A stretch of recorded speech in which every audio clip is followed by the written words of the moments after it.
Oke, teman-teman, jumpa lagi ya dengan Awan di sini di channel Pajak Smart, di Instagram Pajak Smart ya. Seperti biasa, Awan akan selalu standby buat teman-teman setiap hari Senin jam 8 sampai jam 9 malam. Oke.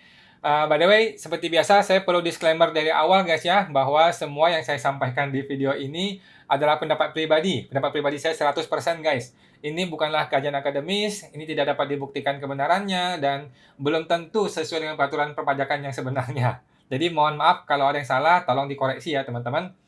Dan walaupun saya seorang konsultan pajak yang resmi ya, tetapi video ini, live Instagram ini bukanlah saran profesional seorang konsultan pajak, gitu guys. Teman-teman semua ya, teman-teman tidak bisa dan tidak boleh menjadikan video ini sebagai pedoman langsung untuk teman-teman melaksanakan kewajiban perpajakan Anda, gitu. Karena kan setiap orang punya kasus yang beda-beda ya. Mohon konsultasikan dengan AR-nya langsung atau ke konsultan pajak Anda masing-masing, gitu. Oke, saya akan tersedia live Instagram setiap hari Senin jam 8 malam. Dan kalau teman-teman mau konsultasi khusus, bisa langsung hubungi ke www.ta2022.com ya, di www.ta2022.com. Oke, saya akan mulai menjawab teman-teman semua yang bertanya. Silakan kalau mau bertanya chatting, ke komen ya. Parakis 868868. Pak Awan, banyak bantu orang, banyak rezeki. Terima kasih, Pak. Pertanyaan, mobil sudah dilapor di SPT 2020 dan 2021-nya istri. Kredit atas nama istri, sudah lunas 2018, tapi BPKB masih nama saya atau suami. Oke, harus di PPS-kan atau harus balik nama? Oke, pertama, apakah perlu di PPS-kan atau tidak? Jawabannya tidak perlu, Pak, karena ini harta sudah dilaporkan di SPT. Oke, PPS itu adalah harta yang belum dilaporkan di SPT. Oke. Yang kedua, apakah harus balik nama PPKB? Tidak harus, karena pertama itu suami istri adalah satu paket kesatuan, jadi nggak ada masalah, Pak. Jadi suami istri itu satu paket, mau nama istri nama ada di SPT-nya suami, ada nama suami di SPT istri itu bolak-balik nggak ada masalah. Walaupun ini atas nama orang lain, tetap tidak wajib balik nama sekarang, gitu. Yang penting adalah sudah dilapor di SPT-nya masing-masing, gitu. Semoga terbantu ya, Pak. Lanjut. Bapak Semito mengatakan sewa rumah orang pribadi ke pria. Apa tuh Pak, pria? Mohon maaf, boleh tolong diketik lagi. Bapak Rakis 8868.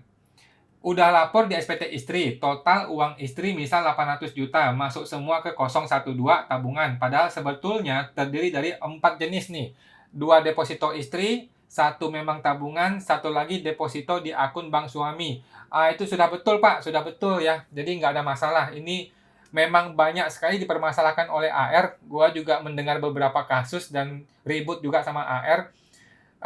Pendapat pribadi saya gini, ini harta sudah dilaporkan di SPT seseorang, itu intinya Pak. Kalau sudah dilaporkan di SPT seseorang, maka itu sudah bukan objek PPS, itu sudah dilaporkan di SPT. Gitu sih Pak. Walaupun namanya si A, nama si B, nama si C itu nggak penting. Kenapa? Yang penting adalah ini sudah dilapor di SPT. Gitu loh.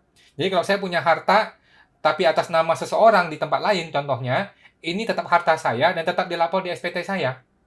Gitu, jadi nggak ada masalah. Nah, kalau harta atas nama saya tapi bukan milik saya nggak mau laporkan. Itu sudah betul. Gitu, Pak. Semoga membantu ya, Pak. Ibu Wen Liang Liu.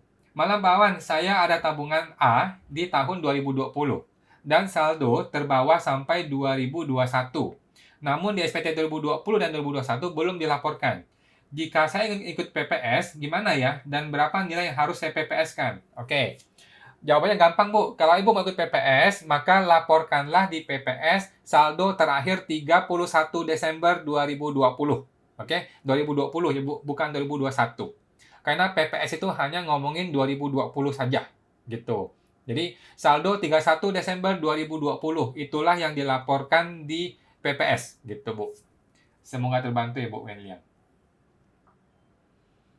Ibu Wenliang. Malam Pak Awan, saya ada saham di 2020 dan baru buat NPWP 2021. Jika ingin ikut PPS, apakah bisa dan berapa nilai yang harus saya PPS-kan? Dan di SPT 2021 sahamnya juga belum dilapor. Oke, Jadi Ibu baru bikin SPT 2021 nih. Oke, baru bikin NPWP ya. Baru bikin NPWP, maka Ibu perlu laporkan SPT 2020 dulu. Oke, SPT 2020 wajib dilapor, barulah ikut PPS. Nah, berapa yang perlu dilaporkan di PPS? Yang perlu dilaporkan di PPS adalah saldo akhir 2020, Bu. Nilai saham akhir 2020. 31 Desember, oke? 31 Desember 2020, nilai sahamnya berapa, itulah yang dilapor di PPS, gitu. Nah, nanti kan akan ada kebingungan, lapor di SPT 2020 nilainya berapa, lapor di PPS nilainya berapa. Nah, ini Ibu sudah perlu konsultan pajak, atau mungkin ke AR-nya, kalau bisa bantu AR-nya gitu, Bu. Saya mau membantu ya, Bu. Ibu Emilia Ko 9988. Pak Awan, kita WPOP tapi sudah PKP dan kita ingin jadikan CV. Supaya nggak lebih bayar karena angsuran PPh 25, enaknya cut off 1 Januari 2023 atau sekarang per Mei. Kalau sekarang gimana pajak dan perlakuan stok? Thank you. Oke, bebas Bu. Ibu mau cut off sekarang boleh, mau cut off di Januari juga boleh. Kalau saya sih lebih cepat cut off lebih baik, karena orang pribadi itu agak resiko kalau pakai jadi PKP gitu, Bu. Nanti Ibu jual-jual apa jadi PPN kena PPN lagi gitu, agak repot. Jadi kalau menurut saya sih lebih cepat ganti ke CV lebih bagus. Kalau Ibu sudah ganti ke CV, nanti kan tahun depan atau akhir tahun ini Ibu bisa cabut PKP-nya. PKP-OP bisa dicabut supaya nggak jadi PKP lagi si orang pribadinya gitu. Terus apakah akan terjadi lebih bayar PP 25? Nah, ini masih dicek lagi nih, masih dicek lagi hitung-hitungannya, apakah akan terjadi lebih bayar atau tidak lebih bayar untuk PPh 25-nya. Oke. Terus perlakuan stoknya. Nah, perlakuan stoknya Ibu perlu panggil konsultan pajak. Karena ini tidak mudah, Bu. Ini betul-betul perlu tax planning supaya nggak salah gitu. Jadi tidak sesederhana bagaimana hitungnya. Karena ini Ibu dari PKP mau masuk ke CV. Nanti perlakuan stoknya yang paling gampang ya nanti si Ibu jual ke si CV-nya, jual PPN ke CV-nya itu paling gampang. Tetapi kalau terlalu banyak stoknya dan sebagainya mungkin perlu konsultan pajak, Bu. Supaya lebih detail ya, Bu ya. Semoga membantu, Bu Emi. Oke, Bapak Ufmuts. Malam, Kak. Syarat ikut PPS kan harus lapor SPT tahunan 2020. Nah, kalau baru punya MPP 2021, terus lapor SPT tahunannya untuk lampiran PP 46-nya gimana, Pak? Apa bisa lapor nihil? Bisa, Bu. Boleh lapor nihil. Kalau Ibu berniat baik, mau laporkan sesuai dengan penghasilan di 2020, itu bagus. Bagus sekali ya. Lagi pula kan kalau Ibu lapor sesuai dengan kondisi sebenarnya di 2020, pertama dia nggak kena dendanya dihapuskan. Yang kedua, Ibu bisa mengakui harta sesuai dengan 2020. Malah lebih murah dibandingkan ikut PPS. Gitu. Jadi, sebagian hartanya Ibu sudah boleh dilaporkan di SPT 2020. Nggak usah ke PPS-nya. Nah, untuk PPS-nya itu untuk harta-harta yang perolehan 2019, 18, 17, 16 ke bawah. Gitu. Lapor nihil juga boleh. Bebas, Bu, yang 2020. Kalau SPT pertama kali boleh. Yang nggak boleh adalah di SPT pertama tiba-tiba banyak hartanya. Itu nggak boleh. Gitu, Bu. Semoga membantu ya, Bu Ufmuts. Pak Ronaldom. Pak Awan, SPT badan perusahaan apakah harus ada perhitungan deferred? Saya kurang paham perhitungan deferred, Pak. Maksud Bapak itu deferred untuk akuntingnya kan? Saya agak kurang paham, itu mesti betul-betul ke orang akunting. Kalau Bapak sanggup melakukan perhitungan deferred-nya, boleh. Kalau nggak sanggup, ya nggak usah. Tapi untuk beberapa kasus, perlu deferred ya. Beberapa kasus yang berhubungan dengan pembayaran dibayar di muka, atau pengakuan beban dan pendapatan yang cross tahun, itu kalau memang sanggup, mending sebaiknya disediakan gitu, Pak. Semoga membantu ya, Pak. Oke. Bapak Deka Ruger 22. Jika mau memberi hibah ke anak yang masih mahasiswa di luar negeri, apakah anak tersebut harus punya MPWP? Tidak harus, Pak. Kalau dia di luar negeri, apalagi sudah lama, apalagi dia tidak berniat balik ke Indonesia, nggak usah punya MPWP, nggak apa-apa. Jadi, kalau dia sudah di luar negeri lebih dari 183 hari, maka kan dia bukan wajib pajak dalam negeri. Jadi tidak perlu bikin MPWP di dalam negeri. Nanti ketika dia pulang ke Indonesia, dia tinggal bikin MPWP, dan laporkan semua harta dia yang berasal dari penghasilan di luar negeri maupun berasal dari bapaknya, hibah. Itu nggak ada masalah. Yang penting hibah ini sudah dilaporkan di SPT-nya orang tua ya, itu penting. Gitu, Pak. Semoga membantu ya, Pak. Pak Mardi Setia Dharma. Pertanyaannya, saya tidak mengikuti TA 2015, tetapi ada harta perolehan yang jauh di bawah 2015. Bisa 1993 atau warisan tahun 1960. Oke. Nah, jadi pertama begini Pak, untuk harta yang di bawah 1985, untuk harta yang sebelum 1985, itu sudah tidak kena pajak. Bapak boleh langsung masukkan ke SPT 2021. Oke. Untuk harta perolehan 1985 sampai 2015, Bapak boleh laporkan ke PPS yang kebijakan 1, Pak. Walaupun Bapak tidak ikut TA 2015. Oke. Jadi seseorang sudah ikut TA maupun belum ikut TA 2015 tetap boleh mengikuti kebijakan yang 1 PPS. Itu perintah dari Ditjen Pajak ya, DJP. Walaupun di undang-undang bilang harus ikut TA dulu, tapi DJP sudah membantah, DJP sudah bilang diberikan kebijaksanaan bagi Anda yang belum ikut TA tetapi ada harta 2015 itu boleh ikut PPS kebijakan 1. Begitu, Pak. Semoga membantu ya, Pak. Oke. Terus Pak Tisgan 27. Ko Awan, untuk PPh 0,5% perusahaan, kapan yang berakhirnya dan terhitung dari kapan? Untuk CV itu 4 tahun, untuk PT itu 3 tahun. Oke, terhitung sejak kapan? Terhitung sejak dia mulai menggunakan 0,5% atau sejak 2018. Mana yang lebih baru? Oke. Jadi kalau dia baru berdiri di 2021 contohnya, maka dia boleh pakai 2021 PT-nya, contoh PT 3 tahun. Dia baru berdiri di 2021, dia boleh pakai 2021, 2022, 2023 gitu. Tapi kalau dia berdiri tahun 2016 contohnya, maka dihitungnya dimulai 2018. Oke, 2018 dimulai. Jadi pakai tahun 2018 atau tahun ketika dia memulai, mana yang lebih baru. Dari situlah dimulai start 3 tahun, 4 tahun, dan 7 tahunnya. Gitu, Pak. Semoga membantu ya, Pak. Oke, Bapak Semito, Pak Awan, sewa rumah pribadi ke pribadi, bayar sendiri PPh final. Gimana lapornya? Cukup tahunan? Oke, Bapak sudah bayar PPh final atas sewa, Bapak perlu lapor namanya ISPT PPh 4 ayat 2. Gitu, Pak. Kalau nggak lapor cuma denda 100.000 sih. Nah, kami sebenarnya sih dilapor ya. Jadi, perlu dilapor pakai ISPT PPh 4 ayat 2, Pak. Kalau Bapak nggak ngerti, mungkin boleh minta bantuan ke AR-nya. Ada satu software namanya ISPT PPh 4 ayat 2. Gitu, Pak. Semoga membantu ya, Pak. Oke. Lanjut, Bapak William WHC. Selamat malam, tolong tanya, kalau jual beli mobil bekas atas nama PT dan pribadi, pajak apa saja yang dikenakan dan berapa persen dan harga setelah penyusutan pada saat itu atau harga pada saat beli atau jual pada sah. Oke, kepotong. Oke, kalau jual mobil bekas, kalau PT-nya ini bukan pedagang mobil ya, jadi maksudnya ini mobil biasa milik PT, Bapak jual gitu kan. Nah, Bapak jual, maka untuk menghitung profitnya atau kerugiannya, gunakanlah harga setelah penyusutan. Oke, gunakanlah nilai yang sudah dipotong dengan penyusutan, jadi nilai buku. Nilai buku saat ini berapa, dijualnya berapa, nah disitulah terjadi selisih untung atau rugi. Itu kalau PT, Pak. Kalau pribadi, digunakanlah harga perolehan. Dulu belinya berapa, sekarang jualnya berapa, selisihnya itu adalah kerugian atau keuntungannya. Gitu, Pak. Nah, berapa pajak yang dikenakan? Kalau dia untung, maka pajaknya seperti biasa. Kalau PT itu pajak progresifnya PT, kalau pribadi, pajak progresifnya pribadi. Gitu, Pak. Bukan pakai 0,5% ya, tetapi pakai pajak progresif biasa. Gitu, Pak William. Semoga membantu ya, Pak. Ibu Rakis 8868. Thank you banget kok jawabannya. Ya, terima kasih kok sama Ibu, sama-sama. Bapak F. Chan 21. Pak, izin tanya. Kalau omset udah lebih dari 500 juta, langsung bayar aja PPh final 0,5%-nya. Betul, Pak. Jawabannya betul. Langsung Bapak bayar 0,5% di bulan depan ya, di bulan berikutnya ya. Yang dibayar adalah kelebihan dari 500 jutanya.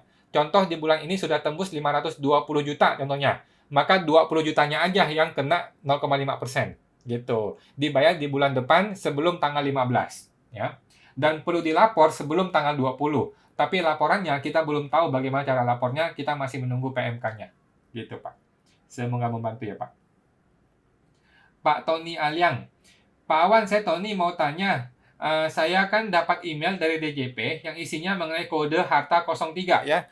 Kode harta 03 adalah mengenai saham di mana DJP menemukan senilai 232.500.000, sedangkan saya lapornya 0 tahun pajak 2020. Oke. Jawabannya adalah apakah Bapak punya punya saham senilai itu? Mungkin di sebuah PT dan sebagainya. Kepotong Pak chattingnya, mungkin coba diketik lagi. Jadi kemungkinan Bapak pernah bikin sebuah PT, terus Bapak ada nilai saham di situ, tapi Bapak belum setor, sehingga Bapak nggak laporkan, maka ketahuan oleh pajak, terdata kan di Kemenkumhamnya ketahuan tuh, terdaftar di Menkumham, Bapak punya PT nilainya sekian, gitu. Kalau emang seperti itu kenyataannya, Bapak tinggal kasih tahu aja ke pajak bahwa itu belum disetor pajaknya. Kalau memang belum disetor ya.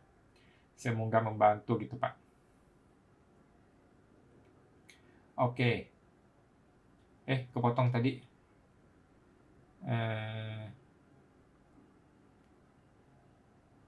Mohon maaf, kepotong. Kelewat. Kelewat.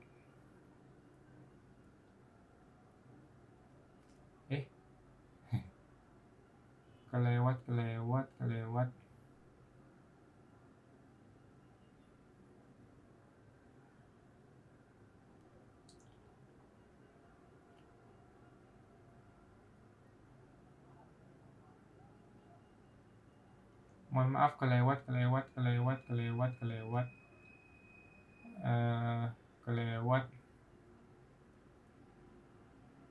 sampai mana itu ya? Mohon maaf. Sampai Pak Tony Alyang. Kita lanjut ke Ibu Antartika Kennel. Pak, saya peserta UMKM. Kalau hasil dari kontrak ruko, kena berapa persen? Oke. Kalau Ibu punya kontrak ruko, artinya kan sewa tanah dan bangunan ya. Sewa tanah dan bangunan adalah objek PPh final 10%. 10%, Bu. Pajak sewa menyewa ya, 10%. Semoga membantu ya, Bu Antartika. Bapak RPA Prema atau Ibu ya. Mobil kredit 2013, tapi terlupa dilaporkan. Bagaimana pajak PPS-nya? Oke, mobil kredit 2013, tapi terlupa dilaporkan. Maka ini masuk ke kebijakan 1. Kebijakan 1 yang dilaporkan adalah harta nilai totalnya dikurangi dengan hutang. Oke, hutang di sini hanya boleh diakui 50% saja, Bu. Jadi harta mobilnya mungkin nilainya anggaplah 200 juta gitu. Masih terhutang anggaplah 100 gitu. 100 ini hanya boleh diakui 50%-nya, berarti 50. Oke, 200 kurang 50, netnya 150, itulah yang dikalikan PPS. Tarif PPS kebijakan 1, Bu. Gitu. Kalau Ibu keberatan dengan angka ini, mungkin Ibu perlu ngomong ke AR-nya, gimana caranya supaya bisa diakui hutang 100%. Gitu, Bu. Semoga membantu ya, Bu, RPA. Bapak Tisgan 27. Minta solusinya kok. Untuk saya yang dipotong PPh 23, namun saya setor setiap bulan PPh final. Apakah memang lebih bayar di SPT? Diperiksa? Oke, Bapak dipotong PPh 23, tapi Bapak setornya PPh final. Seolah-olah UMKM gitu kan.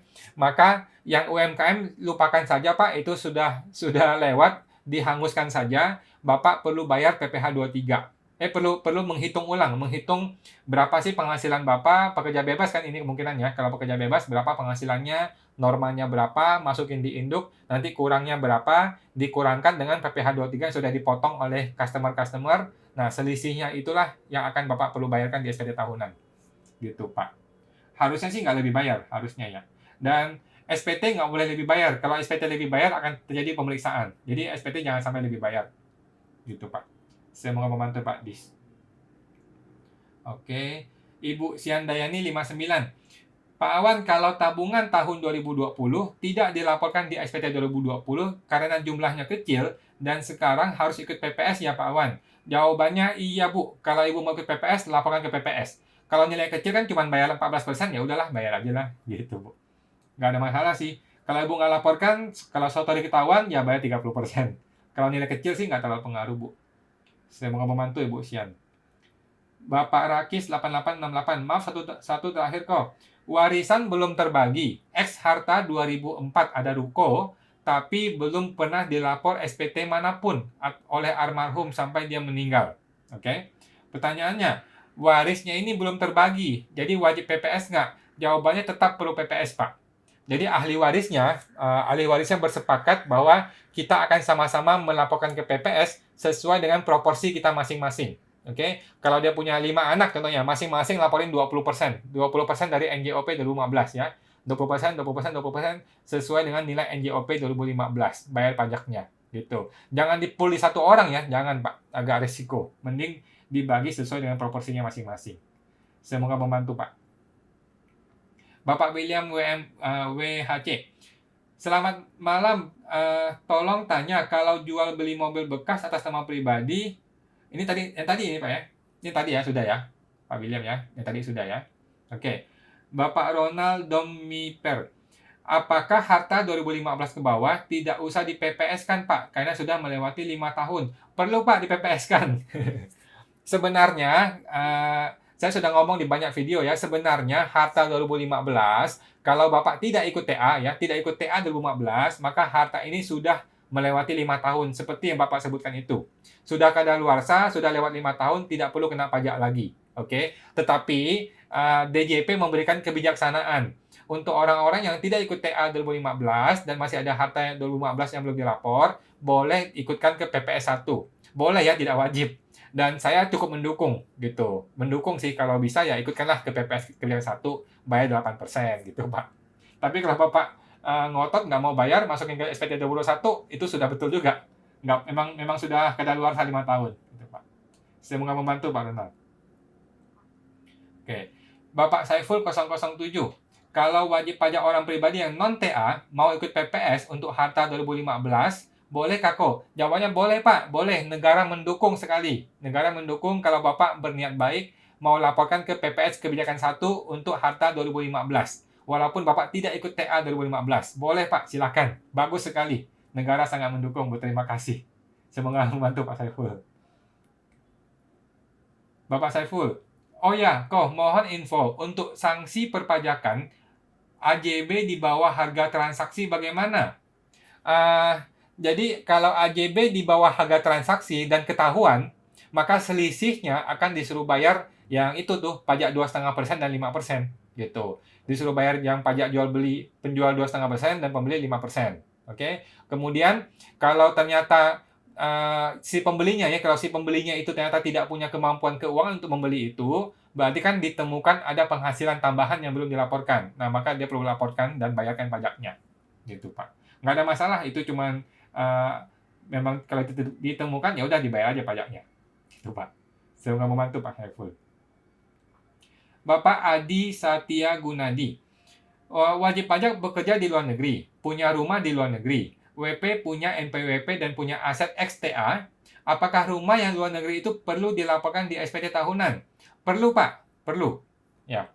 Kalau dia belum lapor di SPT tahunan, maka dia harus pilih sekarang. Mau pembetulan SPT kah atau mau ikut PPS? Mesti pilih. Kalau menurut saya sih pembetulan SPT saja, tidak usah PPS. Mending dia langsung laporkan semua di SPT dia, pembetulan SPT, laporkan dengan baik dan benar, nggak ada pajaknya. Karena dia di luar negeri. Gitu Pak. Semoga membantu ya Pak Adi. Oke. Bapak Ronald Domipir. Ada mobil HRV di 2020, namun baru diakui di SPT 2021. Apakah wajib ikut PPS? Mobil HRV 2020, namun baru diakui di SPT 2021. Apakah wajib ikut PPS? Ya wajib Pak, ikut PPS ya. Jadi ini harta perolehan 2020, maka dia objek PPS gitu. Kalau Bapak nekat nggak mau dilaporkan ke PPS, dilaporkan langsung ke 2021, ya mudah-mudahan nggak ketahuan oleh pajak gitu. Takutnya nih pajak mengetahui kalau Bapak membelinya itu 2020, maka itu objek PPS gitu Pak. Gitu Pak. Semoga membantu Pak Ronald. Bapak Wantis 73. Pak Wan, saldo bank 31 Desember 2020 sudah ikut PPS nih. Gimana dengan saldo 2021? Apakah dilihat kenaikan saldonya? Pasti dilihat saldonya kenaikannya. Sedangkan harta PPS kan langsung ke SPT 2022. Oke. Jadi kalau dulu ada saldo 2020 anggaplah 100 ya. Ibu sudah laporkan ke PPS. Oke. Sekarang hari ini saldonya 2021 saldo jadi 150. Oke, maka 50 ini saja yang perlu dilaporkan ke SPT 2021 gitu. Nanti di tahun depan 150 menjadi 200, maka 200 inilah laporkan di SPT 2022 Gitu. Nggak ada masalah. Nah, banyak orang yang di 2021 itu salah lapor. Mungkin dia lapornya 150 atau dia nggak lapor sama sekali. Menurut saya nggak ada masalah. Itu nggak apa-apa. Langsung nanti lempar ke 2022 saja. Gitu sih, Pak. Semoga membantu ya, Pak Bantis. Oke, kemudian kepotong lagi.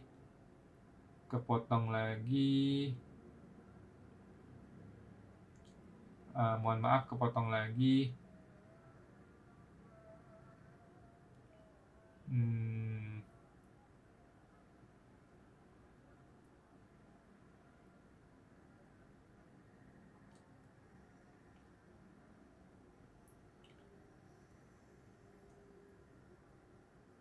Kepotong lagi.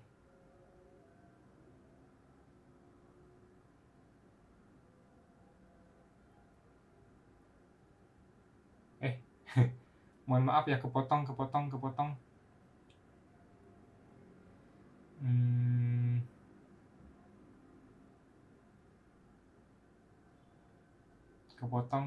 Kelewat.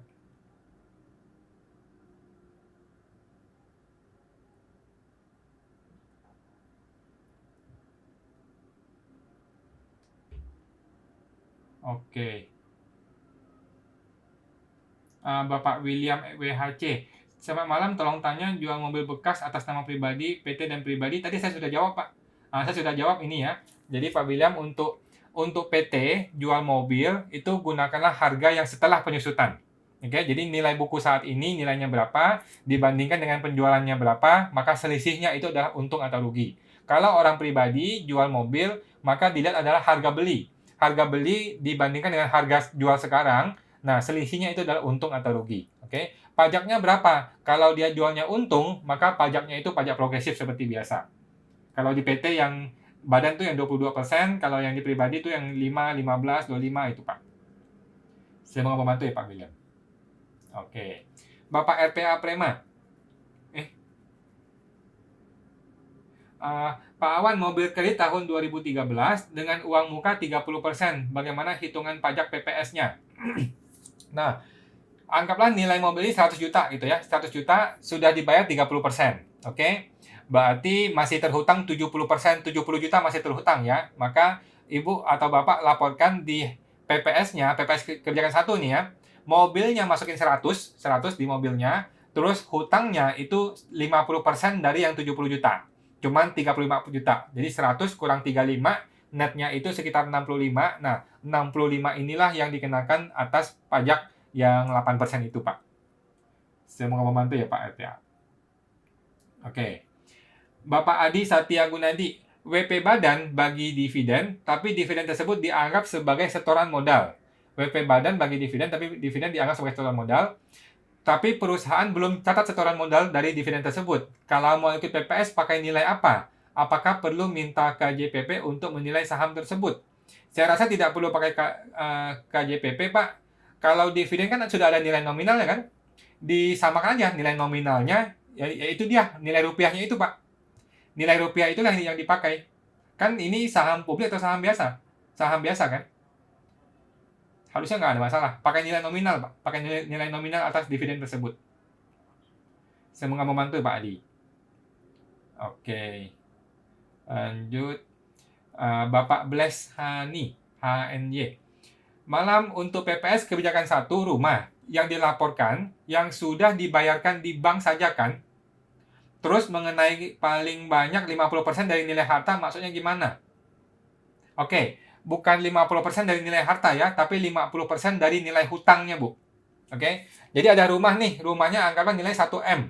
Oke, 1 miliar gitu ya. Ibu sampai dengan Desember 2015 sudah terbayar anggaplah 30%. Sudah terbayar 300 juta. Oke. Berarti kan hutangnya 700 juta. Oke. Dalam rangka PPS, kita harus laporkan harta dan juga laporkan hutangnya. Oke.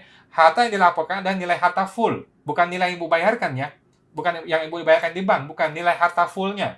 Yaitu nilai harta full-nya itu 1 miliar. Oke. 1 miliar di bawahnya lapor hutang. Hutangnya berapa laporannya? Yang dilapor adalah 50% dari hutang yang masih tersisa. Jadi yang tadi 700 juta yang masih tersisa itu hanya setengahnya saja yang boleh diakui sebagai hutang. Sehingga nilai pajak yang mesti Ibu bayar adalah lebih tinggi nanti. 8% dikalikan dengan 1 miliar dikurangkan dengan 350 jutanya. Sehingga masih ada 650 juta yang Ibu harus bayar kena PPS-nya. Padahal kan uang yang Ibu bayarkan ke bank itu cuma 30% saja. Gitu. Kira-kira paham nggak, Bu? Kalau nggak paham nanti saya bikinin videonya. Semoga membantu ya, Bu. Pak. Ibu Antartika Kennel. Pak Awan, kalau hasil dari kontrak ruko kena berapa persen?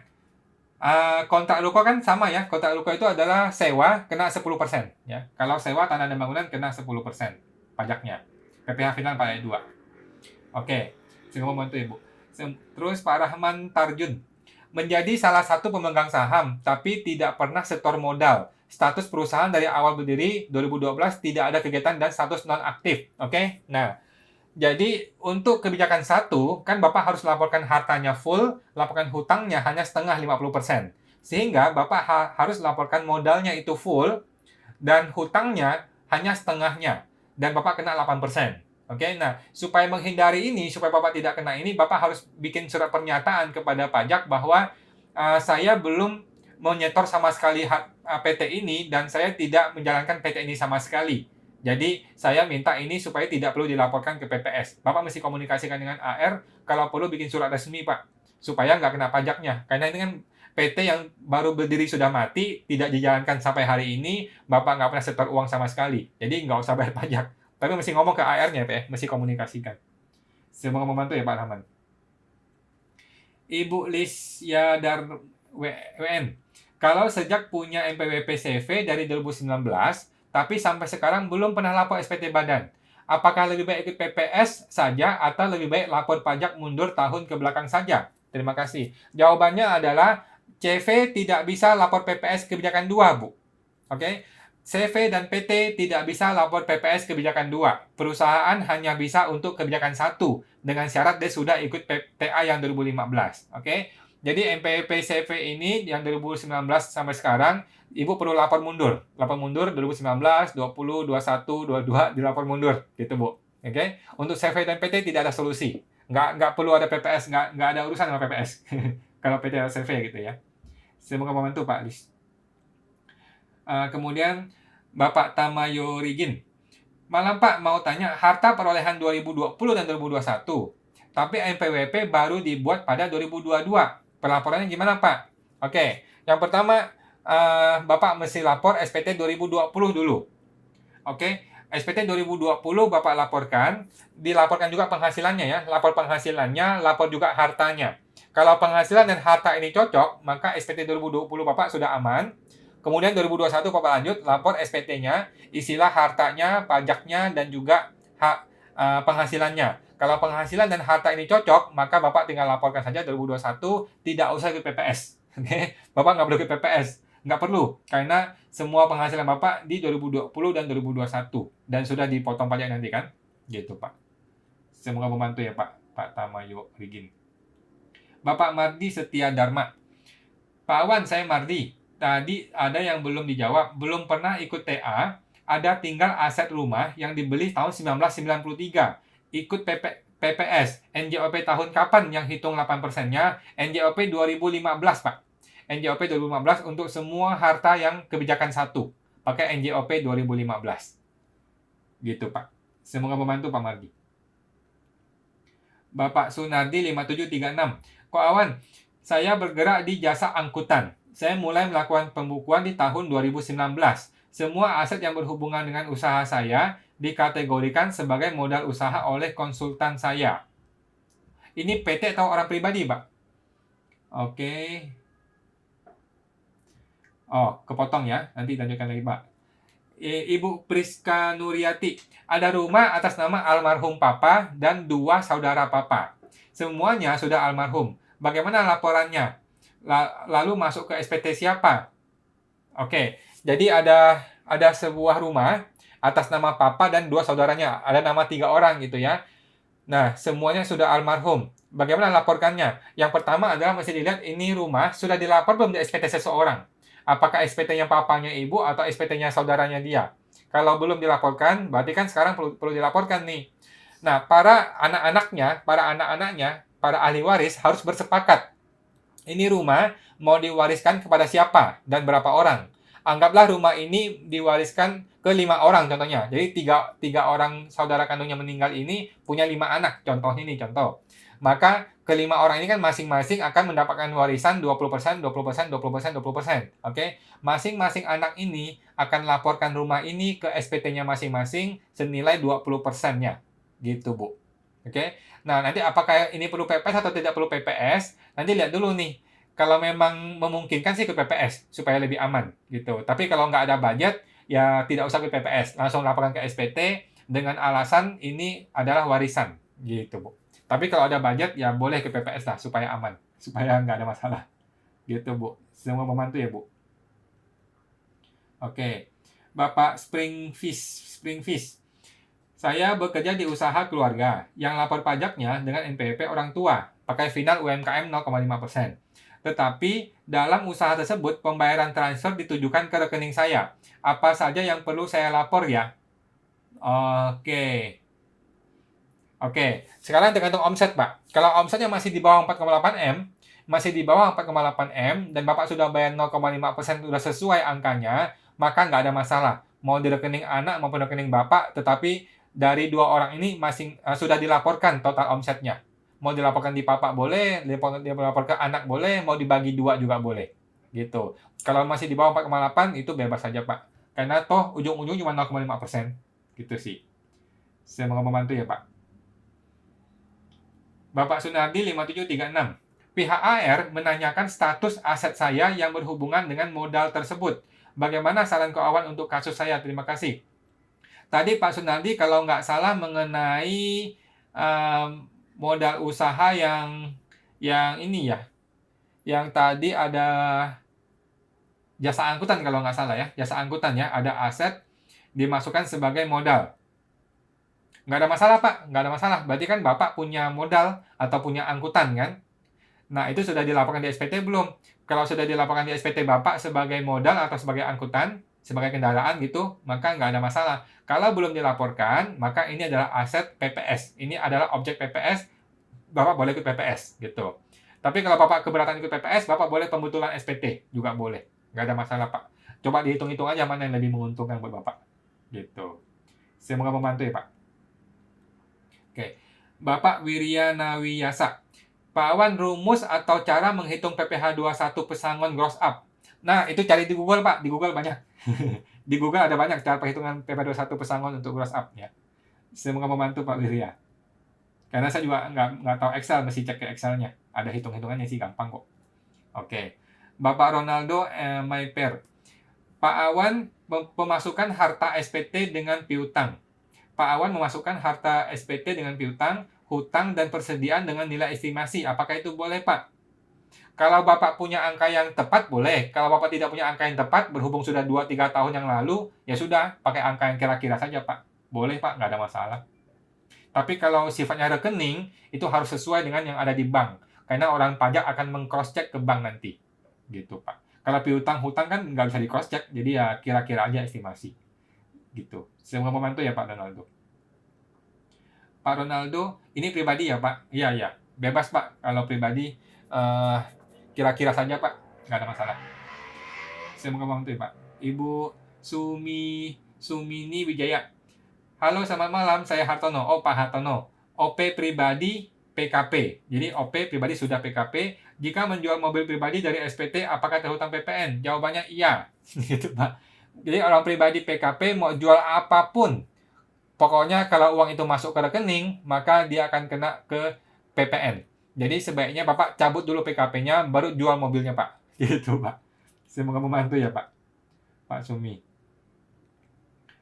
Kemudian Ibu M3L, Bu Melin ya, Melin.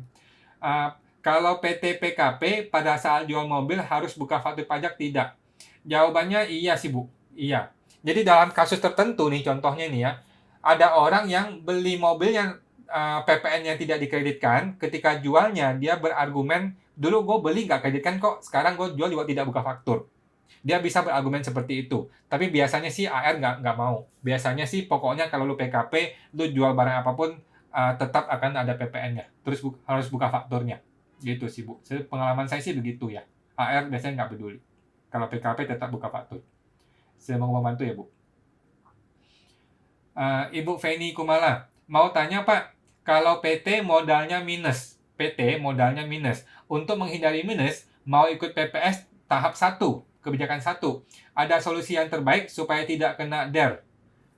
Oke, kalau memang DER nyari minus nggak apa-apa Bu, ikuti aja kenyataannya. Kalau kenyataannya memang debt to equity-nya terlalu rendah ya atau terlalu tinggi ya, sehingga debt-nya terlalu tinggi, jadi minus modalnya, nggak ada masalah Bu. Kalau memang kondisi sebenarnya seperti itu nggak ada masalah, gitu Bu.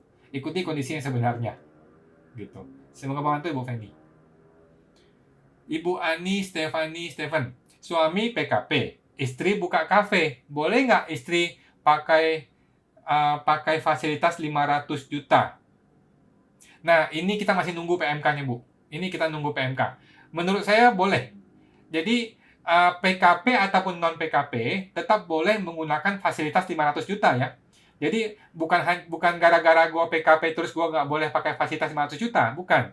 Yang penting omsetnya. Omset di bawah 4,8 M, maka dia boleh menggunakan 500 juta gitu. Tetapi kalau omset digabung ini sudah melewati 4,8 M, maka sudah tidak bisa menggunakan fasilitas 500 juta. Oh iya ya, dia sudah bukan UMKM maksudnya. Sudah bukan UMKM, maka dia sudah tidak ada fasilitas itu. Oke, jadi lihatlah omsetnya, bukan status PKP-nya. Semoga membantu ya, Bu. Kemudian Riri Kiri. Misal A tahun 2021 beli rumah dengan harga di bawah harga pasaran. Rumah yang dijual di suatu wilayah yaitu 300 juta, di AJB tertera 300 juta. Belum lapor SPT dari tahun 2005. Tabungan ditarik sebesar 500 juta. Apakah yang harus dilakukan? Oh, maksudnya transaksi sesungguhnya 500 juta gitu kan? Jadi transaksi sesungguhnya 500 juta, tetapi AJB 300 juta. Ya nggak masalah sih, jangan sampai ketahuan yang 500 juta. Jadi kalau AJB 300, maka semua orang tahunya 300. Hanya Anda dan Tuhan yang tahu itu angka yang sebenarnya berapa. Gitu. Jadi ikutilah harga AJB. Gitu, Bu. Semoga membantu ya, Bu. Nah, Ibu Lita Marjati. Pak Awan, bagaimana cara setor PPN? Saya NPWP pribadi, kadang ada order, sebelumnya belum pernah PPN. Maksud Ibu sudah PKP ya?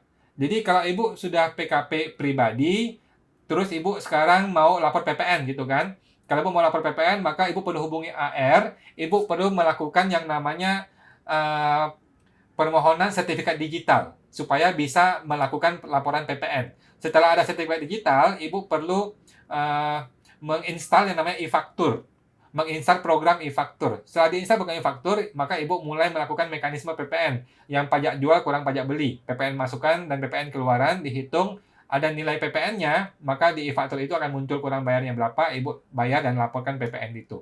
Perlu hubungi AR, Bu, supaya Ibu bisa diajarin cara lapornya. Kalau ada konsultan, biar konsultan yang kerjain. Gitu, Bu. Semoga membantu ya, Bu Lita. Kemudian Bapak I. Jeffrey. Pak Awan ikut PPS 1 untuk aset rumah 2014. Cuma PBB baru keluar 2018 pertama lalu. Ikut nilai yang mana, Pak? Oke, aset 2014 tapi PBB baru keluar 2018. Ya udah, pakailah PBB yang terbaru, yang pertama itu, Pak. Pakailah PBB 2018 gitu.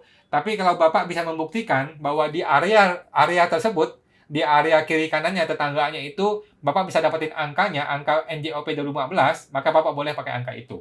Karena kan itu bukti sah gitu bahwa tetangga kiri kanan gua NJOP sekian kok dengan luas tanah, luas bangunan yang sama, ya udah bisa pakai itu. Tapi kalau sulit dibuktikan, ya udah PBB yang pertama itu boleh dipakai sebagai acuan untuk NJOP-nya, Pak. Semoga membantu ya, Pak. Oke. Ibu Moniku C99 cuman tulisan K doang. Pak Jeffrey pertama kali. Ya. Oke. Bapak Sony Tan 68. Malam Pak Awan, mau tanya lagi. mengenai tanah ukuran besar yang dipecah menjadi kapling-kapling ya, serta sudah dilaporkan baik tanah besar serta pecahan-pecahannya. Apakah harus diikutkan PPS dengan mengikuti keseteraan? Nggak perlu, Pak. Kalau Bapak sudah laporkan di SPT, walaupun Bapak laporkannya ada yang terpecah, ada yang digabung, ada yang sudah pecah kafling, yang penting rupiahnya, Pak. Kalau rupiahnya sudah dilapor penuh, maka sudah aman, gitu, Pak. Yang penting rupiahnya sudah dilapor dengan penuh, gitu, Pak. Semoga membantu ya, Pak Sony. Harga tanah saat ini, nggak perlu ikutin harga tanah saat ini, nggak perlu. Jadi pakailah harga perolehan. Semoga membantu Pak Sony. Ibu Moniku C99, malam kok kalau isi SPT terima uang sewa kios, caranya gimana? Isi SPT terima uang sewa kios. Perlu lapor di 2 tempat. Yang pertama di lampiran 3 yang namanya PPh final. Nah, masukkan di PPh final nilai sewanya berapa, nilai pajaknya berapa, 10%-nya ya, 10%. Nah, masukkan di situ, Ibu bayar pajaknya dong, 10%. Yang kedua, perlu dilapor di bagian harta. Di bagian harta, laporkanlah nilai tabungannya. Kan Ibu kan uang terima kan sudah jadi tabungan atau deposito atau apa gitu. Nah, laporkanlah nilai akhirnya, nilai akhir saldo 31 Desembernya gitu, Bu. Oke, jadi ada 2 ya, lapor di bagian PPh final di bagian lampiran 3, nilai sewa dan pajak sewa. Kedua, laporkan di hartanya senilai sisa tabungan terakhirnya. Gitu, Bu. Semoga membantu Ibu. Ibu Feni Kumala, Pak, untuk ikut PPS untuk orang pribadi yang belum pernah ikut TA, bisa ikut kebijakan 1 kah? Jawabannya yes, boleh ikut kebijakan 1. Harta sudah dilaporkan, tapi kalau dicek ke penghasilan tidak cukup, apa pembetulan SPT, OP, atau PPS? Oke.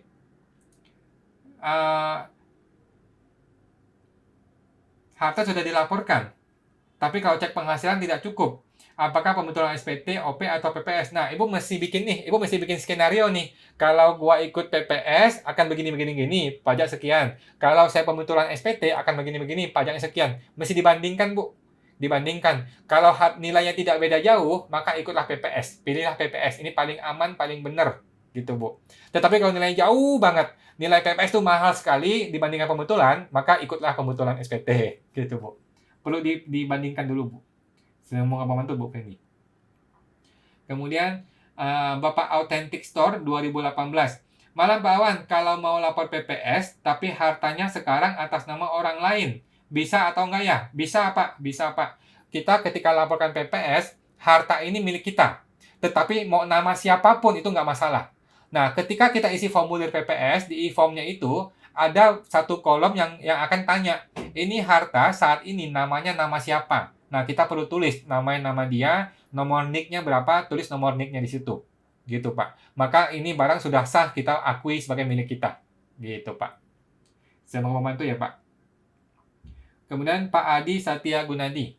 Pak Awan punya saham di PT. Apakah dicatat nilai nominal atau nilai yang dinilai oleh KJPP? Saya khawatir kalau pakai nilai nominal dinilai kembali oleh KPP. Oke. Kalau saya pakai nilai nominal. Pakai nilai nominal sesuai dengan akte. Oke. Tapi kalau Bapak merasa ragu-ragu, Bapak mungkin boleh konsultasi ke AR-nya. Gitu. Kalau ragu-ragu ya, mungkin konsultasi ke AR supaya lebih dibantu apakah betul-betul perlu sampai KJPP gitu. Kalau saya nggak pakai. Saya pakai nilai nominal sesuai dengan akte aja. Gitu, Pak. Saya mau membantu ya, Pak Adi. Kemudian Pak Adi SRYD. Pak Awan mau tanya, untuk skema PPS 2, apakah ada mengakui hutang maksimal 50%? Jawabannya tidak. PPS kebijakan 2 boleh diakui 100% full. Semua hutang boleh diakui full di PPS kebijakan 2. Oke?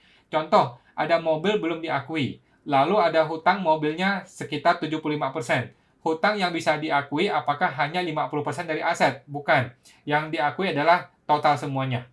Gitu. Semua hutang boleh diakui. Oke? Oke. Semoga membantu ya, Pak. Oke, Ibu Wen Liang Liu. Malam Pak Awan, saya ada tabungan A di tahun 2020 dan saldonya terbawa sampai 2021. Namun 2020 dan 2021 belum dilapor. Jika saya ingin ikut PPS gimana ya? Dan berapa nilai yang harus saya PPS-kan? Oke. Nah, Ibu laporkan 2020 berarti di PPS kebijakan 2. Oke. Pakailah angka yang 12% atau 14% di 2020 di 2020 ya, di PPS kebijakan 2. Oke. Nilai yang harus Ibu laporkan adalah saldo akhir 31 Desember 2020. 2020 Ibu, bukan 2021. Gitu. Jadi PPS hanya ngomongin 31 Desember 2020. Oke. Semoga membantu ya, Bu. Oke. Pak Ronald Domi. Pak, CV mendapatkan bukti potong PPh 23. Padahal kita masih UMKM. Ini dikarenakan lupa memberikan surat keterangan suket. Apakah bukti potong tersebut bisa dibebankan? Oke, di akunting Bapak boleh bebankan sebagai beban pajak. Nanti ketika di koreksi fiskal di pajak itu akan dibuang di koreksi fiskal. Oke, semua beban pajak itu di koreksi fiskal, Pak. Semoga membantu ya, Pak Ronald. Kemudian Ibu Wen Liang Liu. Tadi Pak Awan kan bilang lapor saldo per 31 Desember 2020. Jadi untuk selisih saldo ke 2021 saya perlu lapor nggak Pak? Oke. Jadi 2020 kan sudah dipotong nih oleh PPS. Nah, dari 2020 ke 2021 kenaikannya itu perlu dilapor di SPT 2021. Gitu, Bu. Tapi ini akan menyulitkan, akan membingungkan ketika di tengah-tengah ini akan ada uang masuk, uang keluar dari harta-harta yang lain. Nah, ini mungkin Ibu perlu konsultasi dengan si konsultan pajak atau AR ya. Kalau saya sih, saya langsung copy paste dari 2020-nya, saya copy paste, saya tambahin satu item namanya uang tunai. Kalau saya sih seperti itu ya, biar mudah. Nanti ketika 2021, 2022 akan tergabung semuanya hartanya itu. Gitu, semoga membantu ya Bu Wenyang. Nah, Bapak VJ Kosindok. Malam Pak Awan. Iya, malam Pak. Gimana Pak? Kemudian Pak Mardi.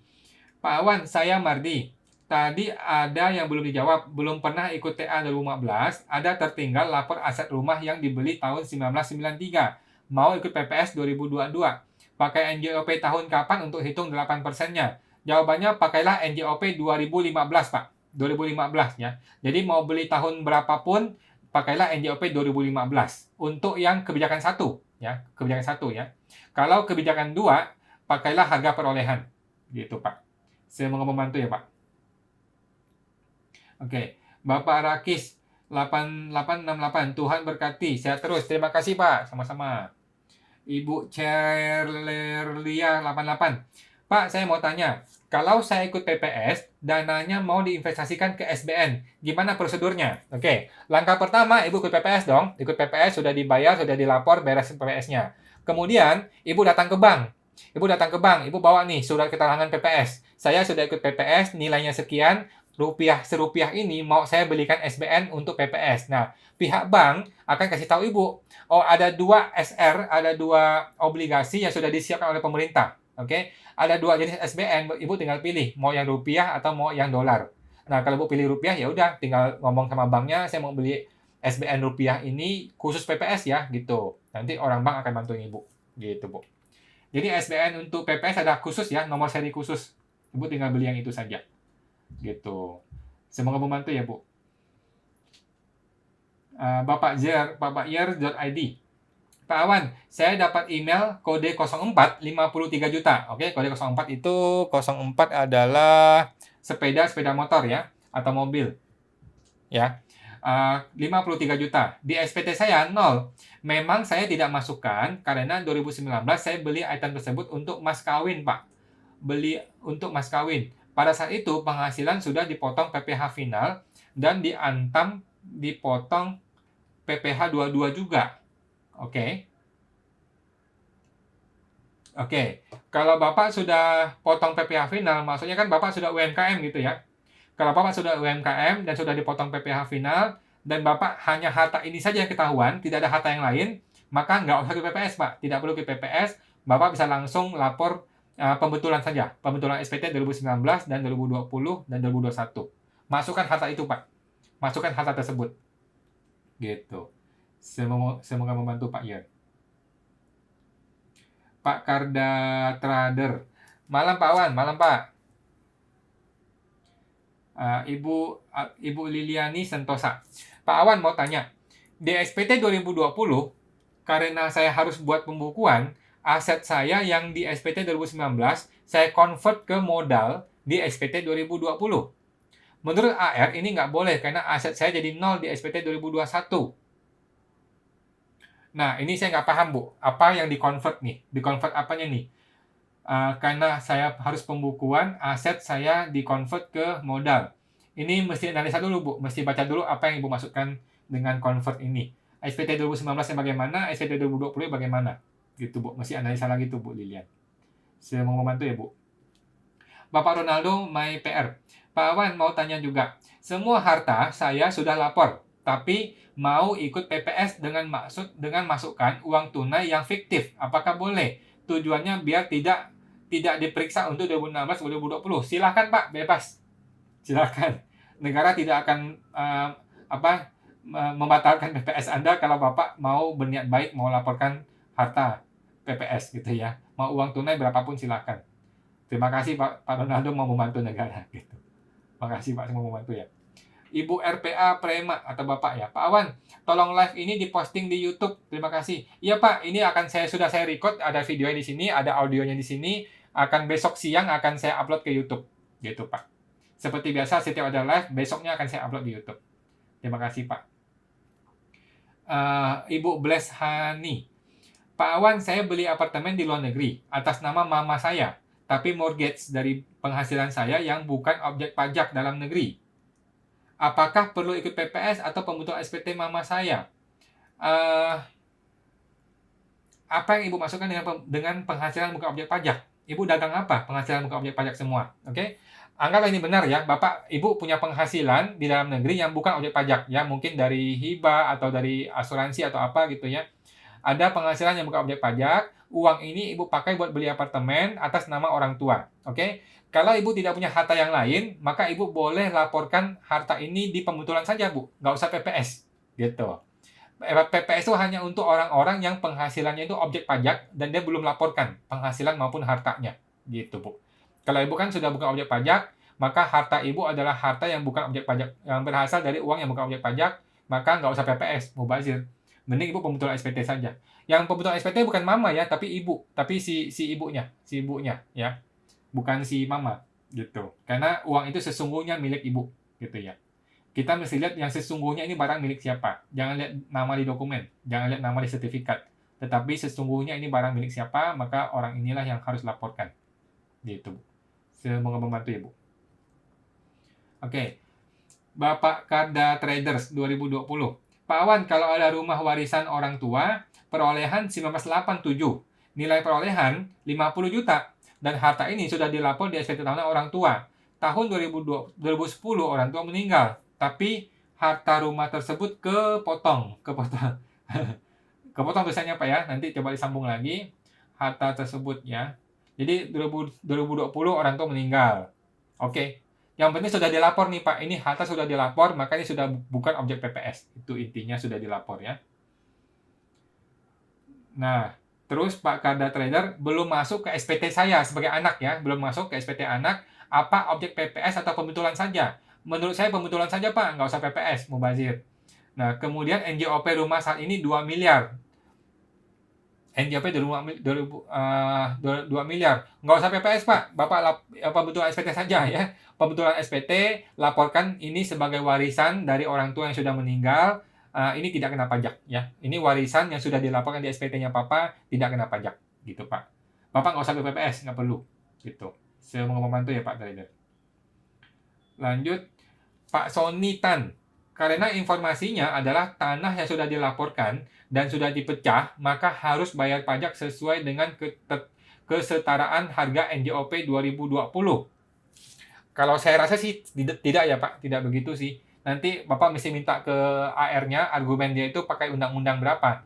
Undang-undang atau PMK nomor berapa, pasal berapa, ayat berapa. Gitu sih Pak. Perlu dianalisa lagi lebih lanjut ya. Karena kan bagi kita, bagi Bapak nih, barang ini masih barang yang sama. Cuman dipecah sertifikat saja. Tapi barang ini barang yang sama. Masih milik saya dari dulu sampai sekarang gitu. Bukannya berpindah tangan. Kalau sudah berpindah tangan kan berarti ada transaksi sehingga harganya dipakai dari harga terbaru. Tetapi kan ini belum terjadi transaksi apa-apa gitu. Masih barang saya, cuman saya pecah-pecah aja kafling-kaflingnya gitu Pak. Menurut saya sih tidak masalah karena sudah dilapor sepenuhnya, misalnya nilainya gitu Pak. Semoga membantu ya Pak Sony. Lanjut, Bapak Skui. Pak, kalau baru mau buat MPWP dan ikut TA bagian 1 dan bagian 2, langsung aja tanpa pembetulan SPT ya? langsung dicatat di SPT 2023. Oke. Yang kalau Bapak baru bikin NPWP, hal pertama mesti dilakukan adalah bikin dulu SPT 2020. Oke. 2020 SPT-nya harus dibikin. Barulah boleh ikut PPS. Oke. Nah, setelah ikut PPS, maka semua harta PPS akan Bapak laporkan di SPT 2022 yang Bapak laporkan di SPT di tahun 2023. Oke. Di Januari, Maret 2023 laporkan SPT 2022. Isinya adalah harta-harta PPS ditambah dengan harta-harta SPT 2021. Gitu, Pak. Semoga membantu ya, Pak Skui. Kemudian Ibu Riri Kire, jika saham belum disetor, PT tertutup. Di akte tahun 2020 sudah dijual di 2021, tapi masih ada di himbauan DJP. Perpajakannya bagaimana ya, kok? Oke. Ada saham belum disetor. Saham belum disetor ya. Ibu mesti lihat nih kondisi 2020. Desember 2020 bagaimana kondisinya? Apakah sahamnya sudah disetor atau belum disetor? Apakah sudah dilapor atau belum dilapor? Kalau dia belum dilapor di SPT 2020, maka dia objek PPS kebijakan 2, tetapi kan nilainya 0 nih karena belum dilapor. Sedangkan untuk 2015, maka ini akan kena PPS, bisa kena yang 50% tadi itu. Nah, tapi coba ngomong ke AR-nya bahwa ini PT sama sekali belum hidup, tidak pernah hidup, tidak pernah dilapor, tidak pernah ada setoran PT kan, tidak pernah disetor uangnya. Maka coba diargumentasikan bahwa ini nggak usah kena pajak lagi, gitu Bu. Mesti ngomong ke AR-nya bahwa ini adalah saham yang belum pernah saya setor uangnya, jadi tidak ada penghasilan di sini. Ini juga tidak usah diakui sebagai harta, gitu Bu. Saya mau membantu ya Bu. Ibu Antartika Channel, Pak Awan, saya peserta UMKM. Kalau pada akhir tahun ada sisa keuntungan, apa bisa saya masukkan ke dalam saldo kas saya di SPT? Oh, bisa Bu. Kalau UMKM berdagang, punya keuntungan, terus dipakai untuk biaya hidup, masih ada sisa, maka sisa inilah yang menambah harta untuk tahun berikutnya. Memang begitu cara kerja SPT, Bu. Gitu. Oke, semoga membantu ya, Bu. Oke, ini saya jawaban terakhir ya Bapak Ibu, mohon maaf udah jam 9. Kita ketemu lagi minggu depan. Malam Pak Tamayorigin ya. Malam Pak, jika ada perolehan uang di 2020 dan 2021, tapi belum punya NPWP. NPWP baru dibuat di 2022 ini nih. Apakah perlu ke PPS Pak? Oke. Pertama adalah dia mesti lapor dulu SPT 2020. Oke, SPT 2020-nya perlu dilapor. Setelah dia lapor itu, masih ada nggak yang belum dilapor hartanya? Nah, kalau masih ada, maka dia boleh ke PPS. Tapi kalau saya lihat sih kayaknya nggak perlu ke PPS. Dia cukup lapor SPT 2020, laporkan seluruh penghasilan dia di tahun itu, bayar pajaknya, kemudian laporkanlah harta dia di tahun 2020 itu. Kemudian lanjut nih, lapor SPT 2021. Laporkanlah seluruh penghasilan di 2021 dan harta ditambahan dari 2020 ditambah dengan 2021. Nah, seharusnya semua harta ini sudah masuk, gitu Bu. Jadi harusnya nggak perlu, harusnya sih dia tinggal ke PPS, dia laporkan penghasilannya dan dia laporkan harta di 2020 itu, gitu. Harusnya sih nggak perlu PPS, harusnya ya. Coba cek lagi nanti di SPT-nya Bu. Oke, satu lagi terakhir dengan Ibu Siandayani 59. Pak Awan, kalau saldo tabungan 2020 itu RP 1 juta dan 31 Desember 2021 2 juta. Dan gimana kalau sudah terlanjur lapor di SPT 21 dengan jumlah 2 juta? Bukan yang tadi dijelaskan Pak Awan, gimana ya Pak? Oke, ini cuma angka 1-2 juta, nggak ada masalah Bu. Ini terlalu kecil nilainya. Ini tidak perlu Ibu hiraukan. Nilai terlalu kecil. Kalaupun dipanggil juga cuma kena 30%, 300 ribu. Nggak akan ada masalah Bu. Nggak ada masalah sih. Kalau Ibu mau niat baik, laporkan ke SPT, ke PPS, yang 1 jutanya itu boleh. Gitu. Tapi kalau angka 1 miliar ya mesti dilaporkan ke SPT 2020 atau ke PPS-nya dulu. Baru lanjut ke SPT 2021. Gitu, Bu. Semoga membantu ya, Bu. Oke, sudah lewat jam ini ya, jam 9 teman-teman. Mohon maaf saya nggak bisa jawab semuanya. Oke, saya akan terus tersedia buat teman-teman semua live setiap hari Senin jam 9 malam. Jam 8 malam ya, setiap Senin depan. Kalau teman-teman mau konsultasi khusus dengan saya, bisa langsung ke www.ta2022.com ya, ke www.ta2022.com ya. Itu aja teman-teman. Mohon maaf saya nggak bisa jawab semuanya teman-teman. Kita ketemu lagi di YouTube dan di Instagram Live di Senin depan ya. Terima kasih. Sampai jumpa semuanya.